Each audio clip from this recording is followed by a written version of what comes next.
Түлкі, тасбақа және кене. Ертеде түлкі, тасбақа және кене дос болыпты. Бір күні олар жерден бір уыс тары тауып алыпты. Үшеуі ақылдаса келе, тарыны жерге егіп, көбейтіп алып, үшке бөліп аламыз деп шешеді. Түлкі бір жарды көріп, мен осы жерде сүйеп тұрайын, құлап кетер деп жарды саялап жатып алады. Тасбақа жерді тырналап, тары егеді. Ал кене піскен егінді жинап алады. Олар көп тары алады. Олар түлкіні шақырады.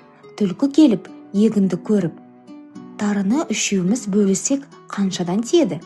Аз мөлшерде шығатын шығар. Одан да үшеуміз жарысып, кім осса егін соған бұйырсын. Мақұл деп үшеуі қатарласып бір жерге келеді. 1, 2, 3 деп түлкі жүгіре бергенде кене түлкінің аяғына жабысып алады.